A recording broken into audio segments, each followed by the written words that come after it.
Christina Hooper is with us, Chief Global Market Strategist at Invesco. What a great day to have you here. You just saw me taking a look at that. I just took a picture of it when the Dow's over 1,000 points to the downside. That's a big move. I mean, we haven't seen a move like this in 2 years. What do you make of it? Well, I think that it happens when the market doesn't understand, when it doesn't know exactly what's happening. And very few market participants are health or medical experts. So it makes sense that as the news flow evolves, as the statistics evolve, that we go through periods of near panic. Right. So when you say a near panic, not panic.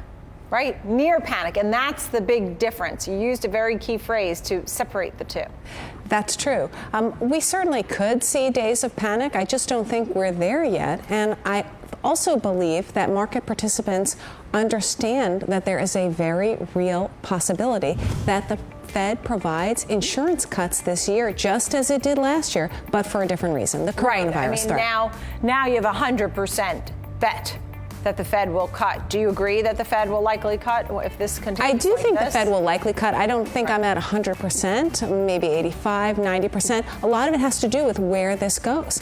Keep in mind, we're hearing some good news flow coming out of China, that the situation seems to be improving, given that the number of infected is decelerating. How about President Xi saying, get back to work? I mean, he's just all getting, gung-ho about restarting life over there. Well, I think he would like to restart the economy as soon as possible. Now, having said that, the government has done their part. They provided a lot of monetary and fiscal stimulus and seem willing to do more in China. But it appears that the rate of return is improving, that factories are coming online, and that the situation is getting at least marginally better. So some people look at the equity market. They see 1,000 points to the downside, 3-4%. Some people watch the VIX, right, the fear index, and they look to see how much that moves. And I know you watch the Treasury yields very closely. When you see the 10-year below 1.4 and the 30-year record yields there, what are your thoughts? What does it really tell you? Well, I think the 10-year is a better fear gauge than the VIX. And so it suggests there are real concerns about economic growth. But I have to take a step back and remind myself that the 10-year does not have any medical training. There are a lot of unknowns here. And so much of this is dependent upon the length of the contagion. Once it stabilizes and improves globally, as it appears to have done in China, the situation could get better. So if this is a 1Q issue or even a 2Q issue, we're likely to see a pretty nice V-shaped recovery. Keep in mind that we have that U.S.-China Phase 1 trade deal as part of the coiled spring that could provide a very significant rebound. What are the positives of this low yield market? I mean, when we see, below 1.4%, I mean, mortgage rates, refinance, I don't know. When you're looking at that, there's got to be some positives. Well, I think mortgage rates, for one, that's pretty important to U.S. consumers, which really is the engine driving the U.S. economy. Beyond that, though, when we see lower rates, that does provide support for equities. It makes the risk-return analysis look better for them. In addition, of course, it makes gold look more attractive because the opportunity cost is lower. Right, and gold's at 7-year highs. We're going to have a whole metals segment later in the show because we have seen some really big moves there.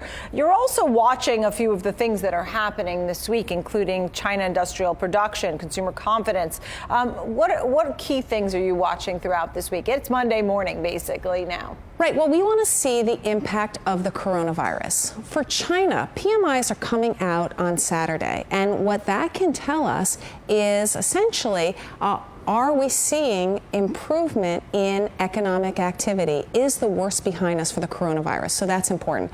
In the Eurozone, we want to see just how impacted sentiment, both consumer and business, has been because, of course, we have a pretty significant outbreak, as you mentioned, in Italy. In the U.S., of course, we want to see if the consumer is impacted. We could actually see a boost in consumer confidence if we see mortgage rates get lower and there's a view that coronavirus really isn't going to impact the United States. I hate to just sort of ask I was watching those market PMIs, right, that fell in February for the first time into that contraction level, right? We hadn't seen that in some time. But what's your real takeaway? Because we're getting lots of pieces of information. Are you more bullish, cautiously optimistic, or worried? I'm If I cautiously leave from optimistic. here, what do I say you really are? I'm cautiously optimistic. I do believe that we could experience some hiccups between now and an improved environment for risk assets. But I do believe that that improved environment is around the corner because policy is so supportive. Tell me about the Bernie Sanders story, because I'm not into politics. That's not my game. I like to watch people's money.